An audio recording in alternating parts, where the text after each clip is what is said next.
mean, what do you say after that? What do you say? Do you think about all of the good things you just witnessed? Or do you think about where was all of that beforehand and what changed? Good morning to you.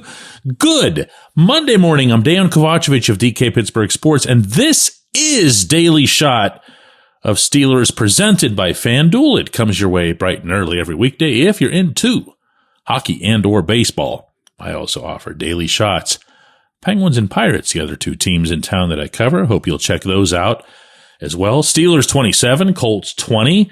Colts had been the number one team in the NFL. They were completely outclassed in this one in all three phases. The Colts had thrown only 3 interceptions all season. That figure was doubled in a day. The Colts had lost only 4 fumbles all season. That figure went +3 on this day. The Colts had, I could do this one all day, but just give me a couple more, okay? They had the league's premier running back, only to see Jonathan Taylor get held to 45 yards on 14 carries. That's an average of 3.2. And the league's leading scorer, yes, including kickers, was held without a point. The Colts had one of the cooler feel-good stories in the apparent rehabilitation of Daniel Jones, only for the Steelers to fit him all over again with a blue helmet and an NY on the side. Now, look, Colts aside, Steelers played really well. They did almost everything really well. I'm leaving a small exception for the running game never really getting going and a few other quirks to the offense that feel correctable. But the story plainly was the defense, the resuscitation or the resurrection, really, of the defense, because a lot of us, and believe me, I am not exempting myself, left that group for dead on the side of a road somewhere between Cincinnati and Green Bay. But they came to play, and one of the things that I found to be most common among the sentiments expressed to me by players in the locker room was that they felt they were getting a competitive, fiery, emotional edge over Indianapolis, even early when the results were skewing toward the Colts.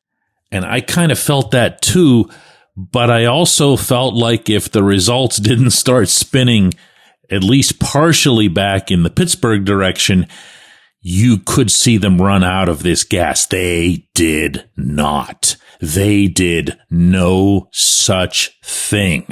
They fought and they fought and they hit and they had some questionable hits and they made it known to everyone, here again, all 3 phases, that this was how it was going to be. And I am largely inclined to just applaud that and move on to Los Angeles and forget that Cincinnati and Green Bay ever happened, except that I'm not really wired that way. So what I actually did was I went into the locker room and just asked what happened, what was different. And I wasn't talking about X's and O's and schematics. Yeah, there were some changes that were made there. There was a little bit going on with the personnel, some of it out of necessity, some of it out of merit, but that wasn't what leaped out. That wasn't what had that crowd at Acrisure Stadium feeding off of that energy almost immediately and really sticking by a team that if this or that had gone really wrong early on, they could have turned. That's just a sixth sense that I had, nothing more. Was made moot. And as it turned out, it was made moot the previous night. First player I happened to interview in this room shared with me that in the team's standard night before the game meeting that Mike Tomlin has, even though the coach usually does, about 100% of the talking in these things, this one was turned over to a couple of players. and neither of these players had been asked to speak at one of these previously. That, I was told, was deliberate. Time for a new approach, maybe time for a new voice. Maybe that gets it to lock in a little bit more.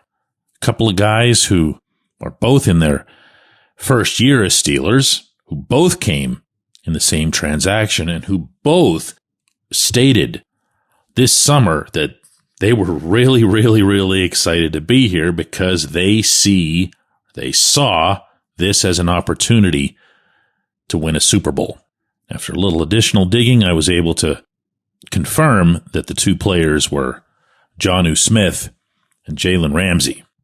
From there, I went to Smith to bring this up, and in doing so, I began by reminding him that he really hasn't been here long enough to be doing that sort of thing, right? Well, this was his response. I'm part of a great group of guys. We got a solid group of individuals, man. It's really good men we surrounded by in this locker room. And so I had the opportunity to speak in front of the guys, man. And the message was, just simply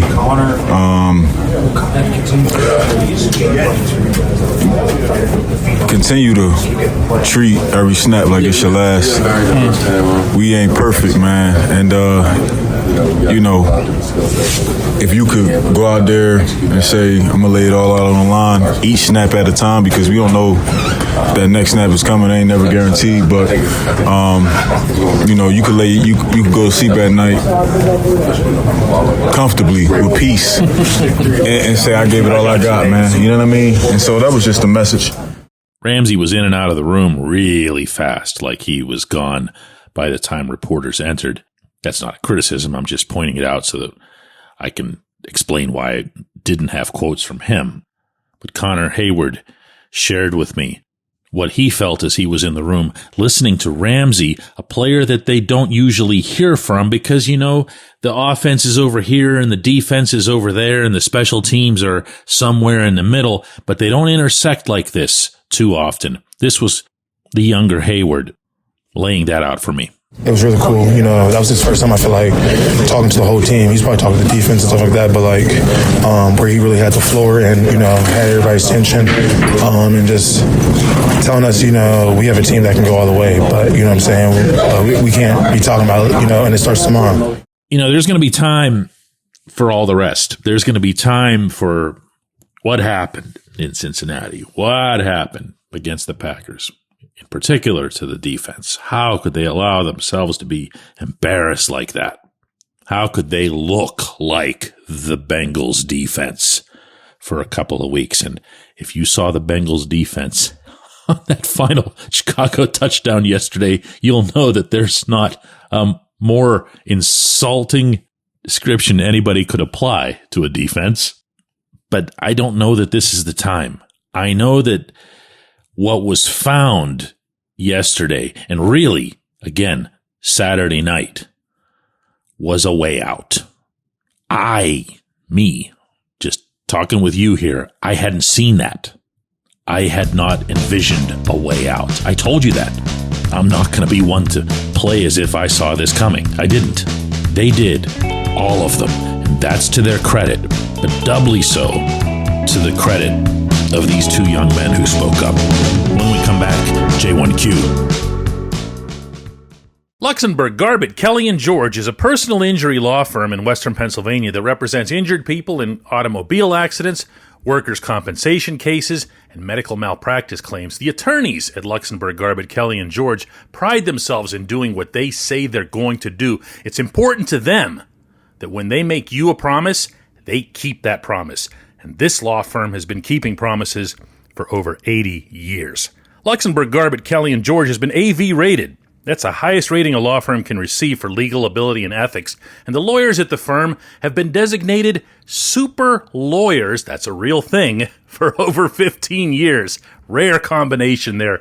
Luxenberg, Garbett, Kelly & George has offices in Cranberry, Newcastle, Beaver Falls, Butler, and Elwood City.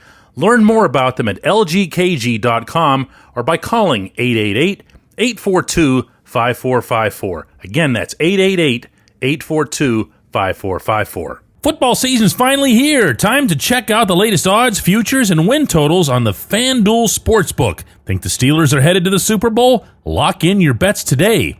Whatever your game, FanDuel Sportsbook delivers the latest lines, futures, and specials so you can join in on all the action.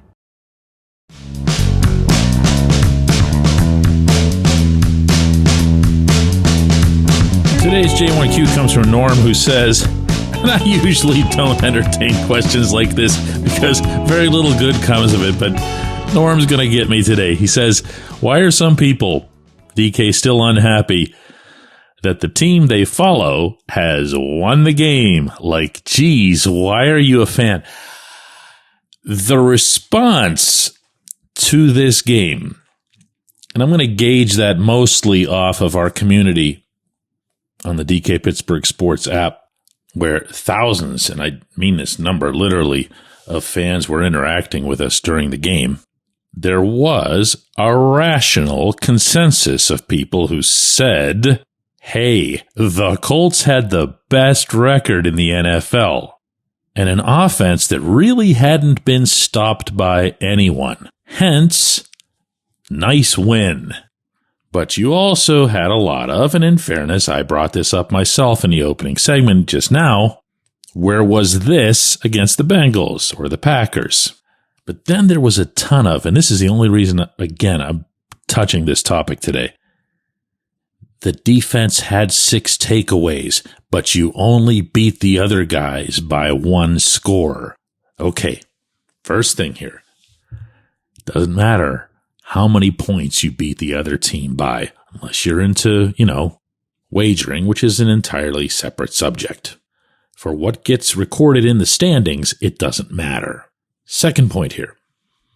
When the opponent that you're facing has the very best record in the National Football League at near midpoint of the regular season, and you beat them by any score under any circumstance, just take it, accept it, deal with the negative potential side effects. The bleeding and the headaches and the diarrhea and the vomiting and whatever else, all that terrible stuff that accompanies beating the best team in the NFL. Third point, and I can't help but bring this one up yet again. Go right ahead and roll your eyes if you know what I'm going to say. But I would have taken an L if the defense had played like this. And I would have been just fine with it. Because nothing restores relevance, let alone momentum, to this season that the Steelers are having, quite like getting the defense to feel good about itself after a good performance that's very much in the identity frame where this defense belongs. We can all complain, and I'm going to keep doing it too, about too many yards given up. They do. They give up yardage. We can complain about third down conversions, third and long conversions into infinity. But just like it didn't matter against the Patriots in Foxborough, it didn't matter yesterday against the Colts right here. Why? Because that's the way this defense was built. And you're not going to change those stripes. You're not going to make it a defense that's just going to shut teams down from a yardage perspective. You're not. You're not going to do that. There's no mixture of personnel, certainly not in the first week of November, that's going to alter this complexion. They are either going to get their hands on the football as a defense or they're not going to do well.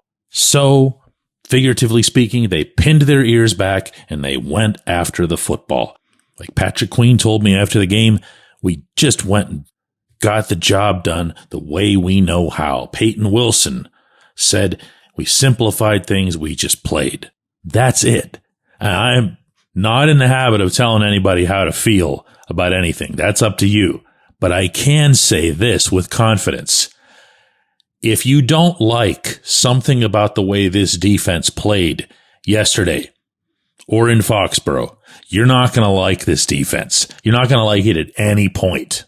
Because this is not only who they are, but this is the best version of who they are. And the same thing is going to apply next weekend in LA against Justin Herbert and the Chargers. We have all week to go over this, but they might be without both of their starting tackles. Okay, let's not overthink anything here. Got to get to Herbert, got to pressure him the way you did Daniel Jones, got to force him to do things that he doesn't want to do. And within all of that, you got to get the football. Appreciate the question, Norm. Always appreciate hearing from you. You've always got some fun stuff. Norm sent this on the DK Pittsburgh Sports app, which is where I reported the information exclusively about Jonnu Smith and Jalen Ramsey and all the details of what they shared with their teammates. You could not have seen, heard, or read that anywhere else. So you kind of know what I'm going to bring up next. So just go ahead and do that thing.